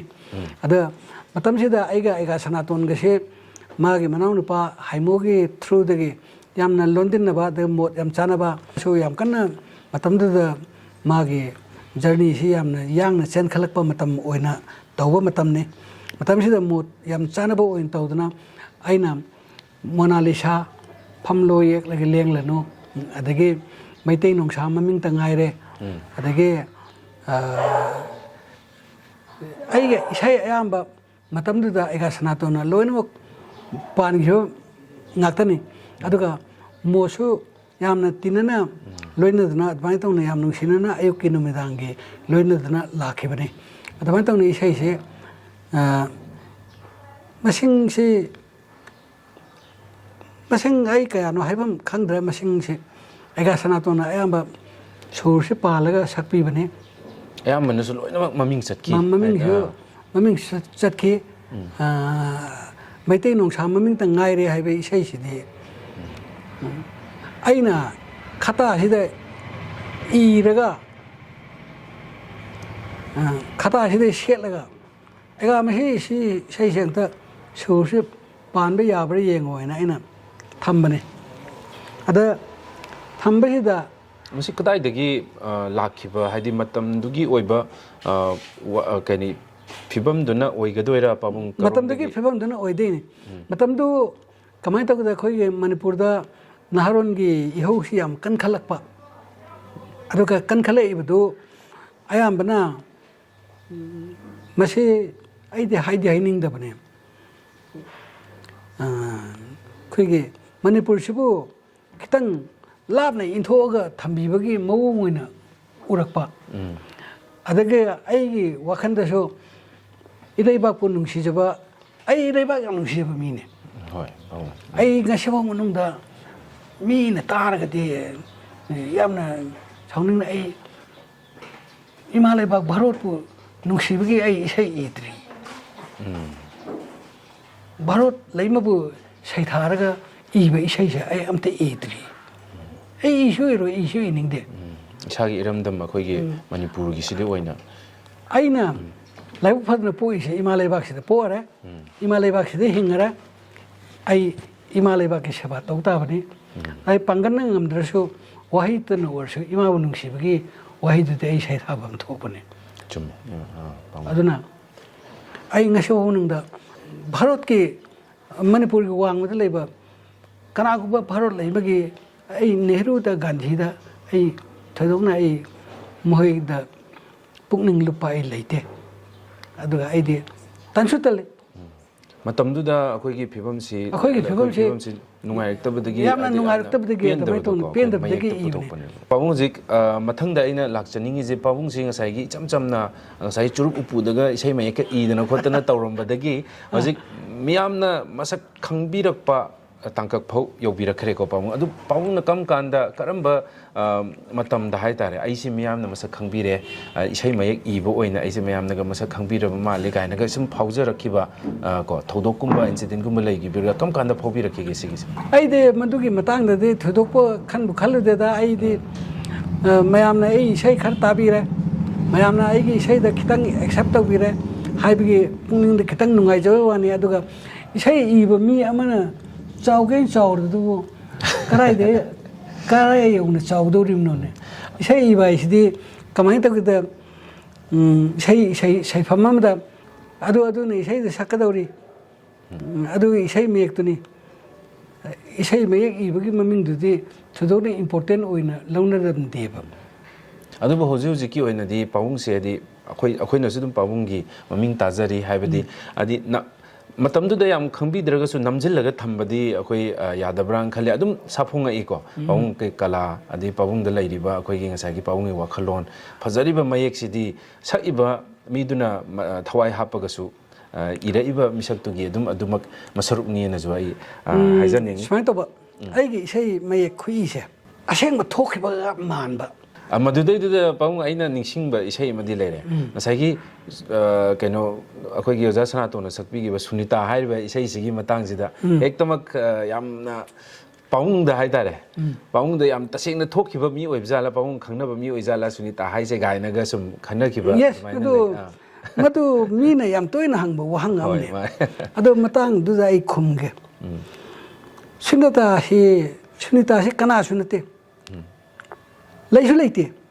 ꯑꯁꯦꯡꯕꯁꯨ ꯅꯠꯇꯦ ꯁꯨꯅꯤꯇꯥꯁꯦ ꯃꯁꯤ ꯑꯩꯒꯤ ꯏꯃꯦꯖꯤꯅꯔꯤ ꯚꯥꯞꯅ ꯁꯥꯒꯠꯆꯕ ꯅꯨꯄꯤ ꯑꯃꯈꯛꯅꯤ ꯁꯨꯅꯤꯇꯥ ꯍꯥꯏꯔꯤꯕ ꯋꯥꯍꯩꯁꯤꯃꯛ ꯁꯪꯁꯀ꯭ꯔꯤꯠ ꯋꯥꯍꯩꯅꯤ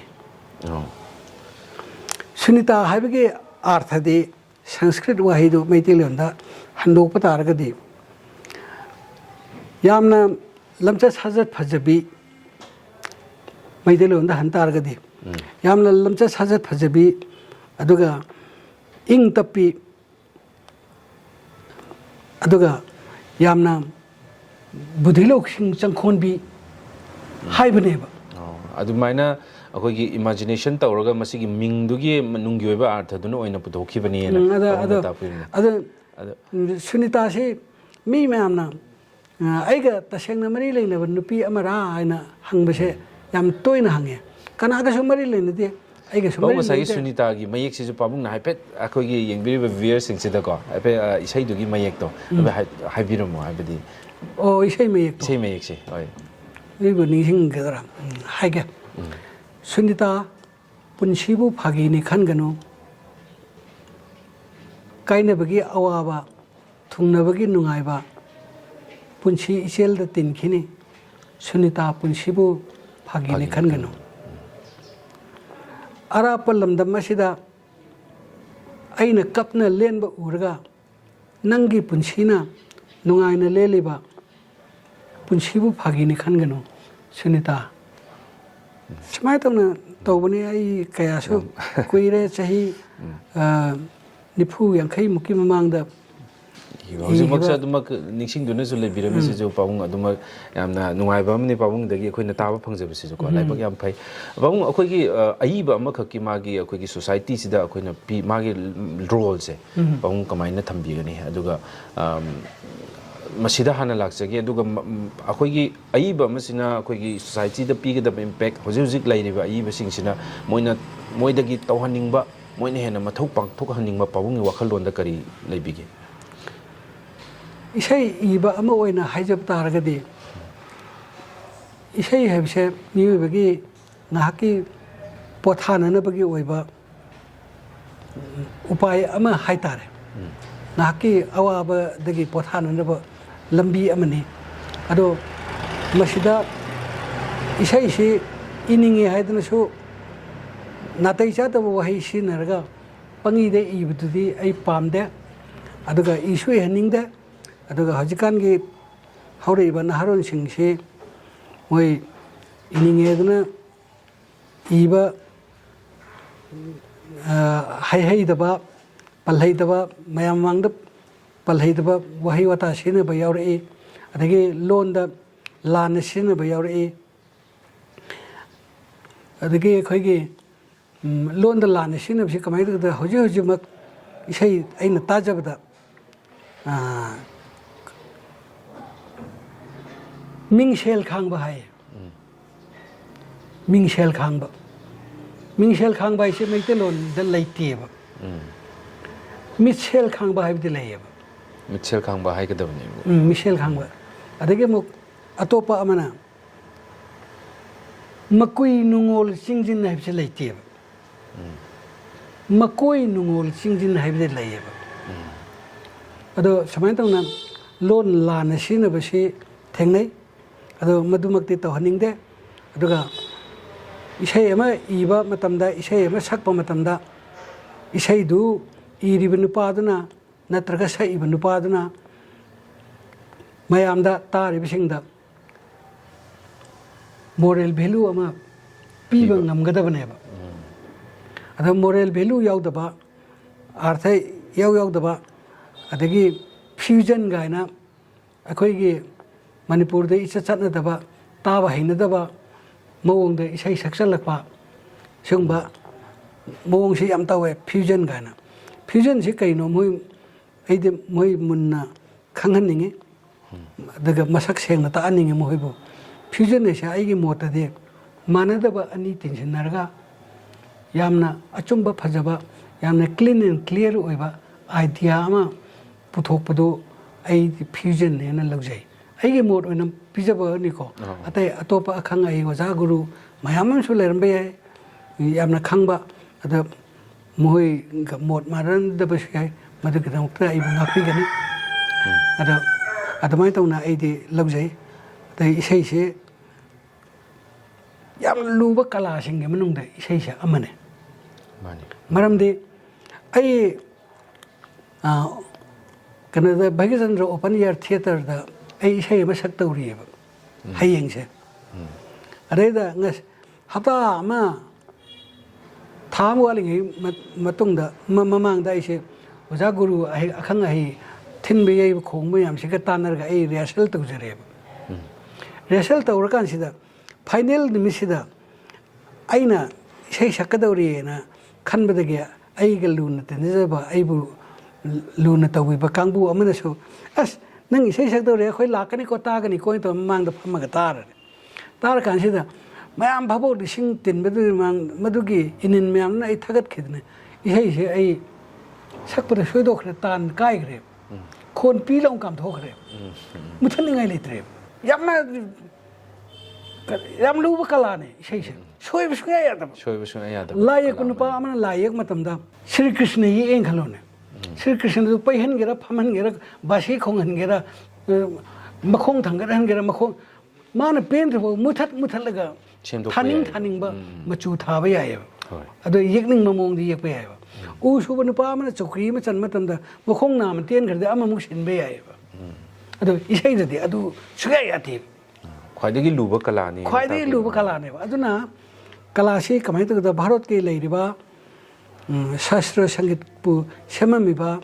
ꯃꯨꯅꯤ ꯔꯤꯁꯤ ꯃꯌꯥꯝ ꯂꯩꯔꯤꯁꯤꯡꯁꯤꯅ ꯀꯂꯥꯕꯨ ꯈ꯭ꯋꯥꯏꯗꯒꯤ ꯋꯥꯡꯕ ꯊꯥꯛꯇ ꯊꯝꯃꯤꯁꯦ ꯁꯥꯁꯇ꯭ꯔ ꯁꯪꯒꯤꯠꯄꯨ ꯈ꯭ꯋꯥꯏꯗꯒꯤ ꯋꯥꯡꯕ ꯊꯥꯛꯇ ꯊꯝꯃꯤꯁꯦ ꯃꯁꯤ ꯃꯔꯝ ꯑꯃꯅꯦꯕ ꯑꯗꯣ ꯄꯥꯕꯨꯡ ꯑꯩꯈꯣꯏꯅ ꯑꯩꯅ ꯁꯨꯝ ꯂꯥꯛꯆꯅꯤꯡꯉꯤꯁꯦ ꯍꯧꯖꯤꯛ ꯂꯣꯏꯁꯤꯜꯂꯛꯄꯒꯤ ꯇꯥꯡꯀꯛꯁꯨ ꯌꯧꯁꯤꯜꯂꯛꯑꯦ ꯑꯗꯨꯗ ꯍꯧꯖꯤꯛ ꯄꯥꯕꯨꯡꯅ ꯈ꯭ꯋꯥꯏꯗꯒꯤ ꯄꯥꯝꯖꯕꯀꯣ ꯃꯃꯥꯡꯉꯩꯒꯤ ꯏꯁꯩ ꯁꯛꯄ ꯑꯗꯨꯒ ꯏꯁꯩ ꯃꯌꯦꯛ ꯏꯕ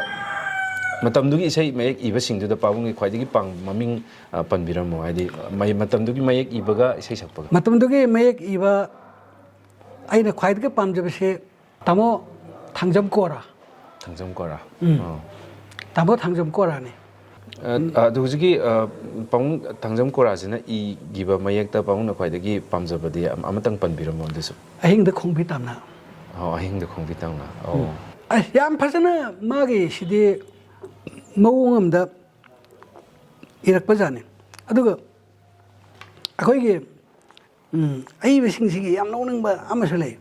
tamna se moi u chek oina lawe tamna di u chek na ti tamna di kokjing khoi ge kokjing asang bado are da masa khara hena pa aga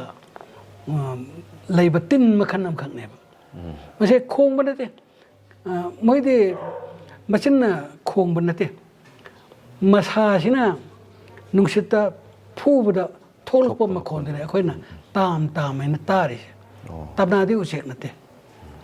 ana kana gumba khara na tamna bu u chek oina 장담 나 lawe u chek tamna ko u chek la ga na hai madu moi khangba yau da brai na e khalle पाबुंग ngसाई ख्वाइदगी पामजबे सै सकपदुगा पनबिरमो ख्वाइदगी पामजबे सै सकपदे आइदि आइगी मरुप लेगिद्रबा Joy Kumar से मंगोंदा लंगसलबा मयक अमता माना ngamaroy masimadi tallena haibse leite मंगोंदा लंगसलबा मयक से लोइनमक मवंग Marin तारगा सुर फजन थोले जिहि तोंग्राने इबा नातै चादो मे kho kho ngoi कनाने सक्तौरिनो हा थमना खे नौरी कापकी फतरत Kine हाइजनना तो अद मवंग मरिन ताना मीना ताबा यानो पुथोरत्रो जॉय कुमार दे यामना करे हैनी मणिपुर की सही सही बा नहरोल हौरे बा आधुनिक सही से मरकता आई मादे यामना टॉप मोस्ट ने आई हाइनिंग होय अदुकी मतिक याम फजबा इसैसु लेग्रे अखोइनसु लेजेंडरी ओइना दुम लेहौ अदगे कनोगे खोइगे संबानबत सेटकन बि सेले मिखिदा पक्षबि नंगी नंबिंगबु संबानब कवे ओ नंगना पिरकपा संबानब रुमाल दो आइगी थबाक तपान फुरखाव द हापना चनी आइना तौबो इसैदो अदो कनाना इसै सुरोइना पालकदोरिनो अदो आइनी इबे इसैने म होय kanjai pang ada pang hoju ti pang sei je dum tabi bra duga hoji ki mayek sigi matang je dadi kari habining e duga hoju ki da su pamjaba leiraga di isai radio isai am tai aduga taning da yam yawe taning da matang da radio du muthale taning de na adage isai sida arthai amna yaug da ba adagi tabda nungai taba nangbu ai madu ibda aidi ikai jai khutni eba dugumba igadabdo kaigino da madu iruraga as masina tausaba ma asibu machong pak nai daba isai ina wahi sine na hairakadrai na aidi isai si matam da khalleba kanada nangbu lao chejet kon lege gai se sugba wahi ga sina ba yaura eba अदो film दगी तौरेरा करिदे तौरेना अदो इसै हिदा यु गाइसिदे पनबे यादे है यु गासे अदुगुम्बा वाहिदे पल्लगा radio the Sai film की through दगी film की माइके दगी पुथोरगा सई अदुगा मी गे अखोय दगी हेना चौखत खरबा हिंदी की film की करिगी लेरि म्याम सिददी शराब कैसे पल्लगा अदम इसै सकलाई मदु कनासु कैसे तौदे लोइन मग रिकॉग्नाइज तौने दा अखोई सिदे करिगिनो खंगदे यु गाइसे पनबा वाहि से पल्लगा इसै सकबसे यादबदौन तावे pang hoju ti dum isai ibiri bra aduga इसै हजिक लेपना दम ई ado hojikti ka singer sing adi pabung da laaga adumaina aigi isai sima sumaina saksage pabung mayek ma ibiu gaina dum lakpi bra kamain tawe hojik हजिक तो पंगला लागते अदगा आइबा इसै इबा मी से मसिंग नाइदना थोरकपनिना यामना इसै इबा मी से मसिंग याम खलकपनिना कनासु थदोकप लागत्रे नहावै खरा लामी लामबे सिंग दसो कना तवे लाखिद्रा अदगी आइनसो आई इसै से कलाकार दुदा सिमता सकपिउ गाइना आइनसो हाइरबा ngamdre मरम हजिसे अहोंग बम लैये कईनो द इसे सकपिउ हाय मतमदा सकदौरिबा कलाकार दुदा इबिबा आइना ममन पीबगी चटनबी अमा लैरे aduna aidi pesa le tamnina maman shopping amdamnina aduga hairubda arema tani na khanbanina khanjadana ai isai sakpi oiso hairudra matamdugi sei ama sembagi culture duga process duga haija tare hojik sig yam sathine khenare maramde aina Joy Kumar chale Joy Kumar ai isai swantang nama leine ai angti yengene pare man sida phajai phajani ne adagi ma mamang leiba harnin tak tak tak tak namma ka torga masi yagadri yune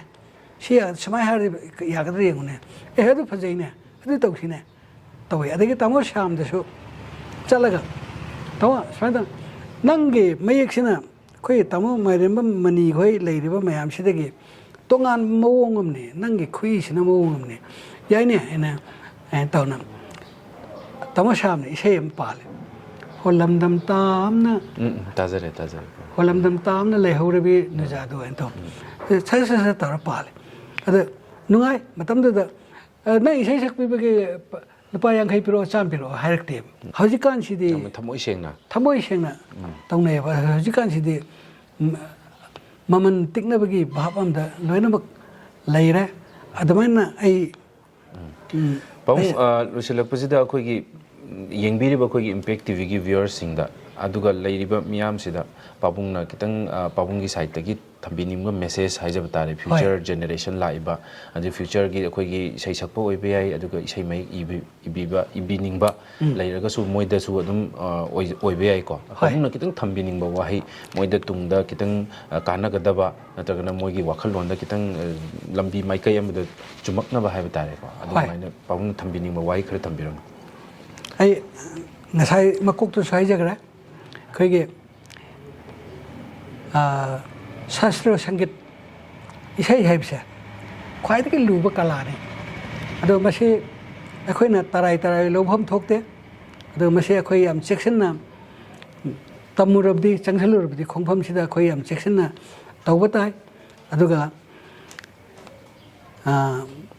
masina akhoi punchi ama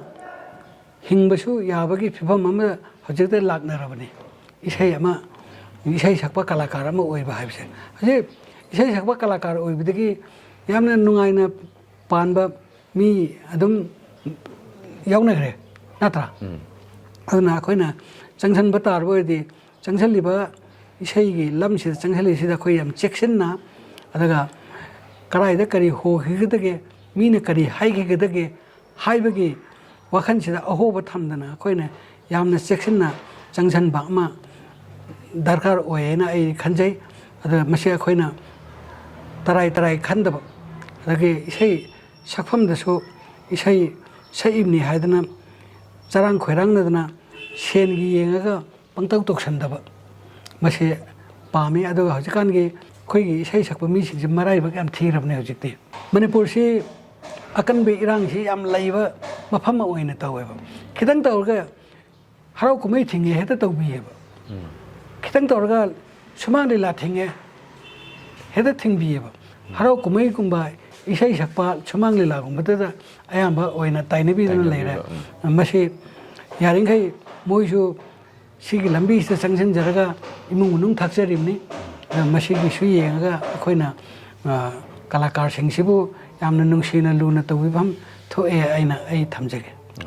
yam nungaije pawung asi pawung ga thengna dana khoina yamna aduki matik pawunggi mamangai gi oiba khoigi isai gi lam aduga art ki lam chi matang da su yam khangjare aduga mayam da su adumak wahi phajaba aduga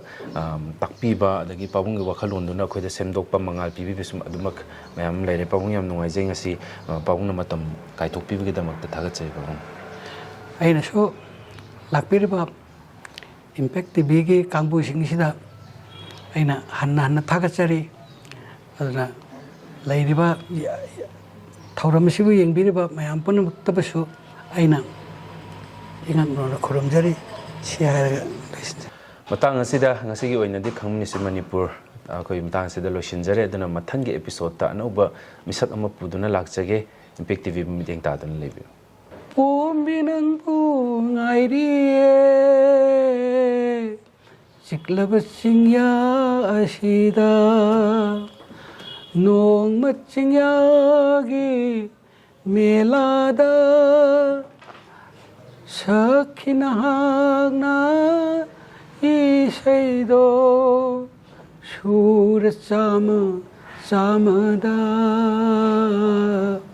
수레짜마 짜마다 농마증 약이